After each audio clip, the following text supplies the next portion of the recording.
राधानगरी तालुक्यातील सरवडे इथं शिवसेनेच्या वतीनं आभार यात्रा सभेचं आयोजन करण्यात आलं होतं. या सभेत बोलताना उपमुख्यमंत्री एकनाथ शिंदे यांनी विधानसभेत महायुतीच्या सर्वच उमेदवारांना निवडून दिल्याबद्दल आभार व्यक्त केले. स्थानिक स्वराज्य संस्था हा सत्तेचा पाया आहे.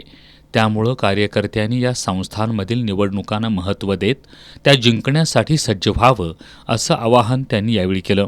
विरोधकांनी कितीही खोडा घातला तरी लाडकी बहीण योजना बंद करणार नसल्याचं त्यांनी ठणकावून सांगितलं. आपण मुख्यमंत्री पदाच्या काळात राज्यातील विकास प्रकल्पांना चालना दिली, लोकाभिमुख योजना सुरू केल्या. त्यामुळे विधानसभेला जनतेनं भरभरून आशीर्वाद दिला. आम्ही कोणत्या धर्माचा द्वेष करत नाही.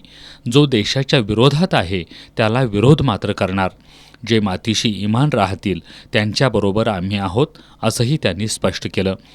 पालकमंत्री प्रकाश आबिटकर यांनी यावेळी बोलताना एकनाथ शिंदे यांनी राज्याची सूत्र हाती घेतल्यानंतर सर्वसामान्य माणसाला न्याय दिला असल्याचं सांगितलं. अनेक लोकांची टीका होत असतानाही त्यांनी कामामधून उत्तर दिलं. कोल्हापूर सर्किट बेंच, विमानतळ, अंबाबाई, ज्योतिबा विकास आराखडा या सर्वाला गती देण्यासाठी आपलं सहकार्य राहील, असंही त्यांनी सांगितलं. खासदार धैर्यशील माने यांनी राज्याचे मुख्यमंत्री रेकॉर्डवर वेगळे असले तरी जनतेच्या मनातील मुख्यमंत्री एकनाथ शिंदे आहेत असं सांगून स्वातंत्र्यानंतर पहिल्यांदाच त्यांच्यामुळं या मतदारसंघाला मंत्रिपद मिळाल्याचं सांगितलं. माजी खासदार प्राध्यापक संजय मंडलिक यांनी आपल्या भाषणात नेतृत्वानं ताकद द्यावी, पुढच्या काळात कोल्हापुरात शिवसेना प्रबळ करू असं सांगितलं.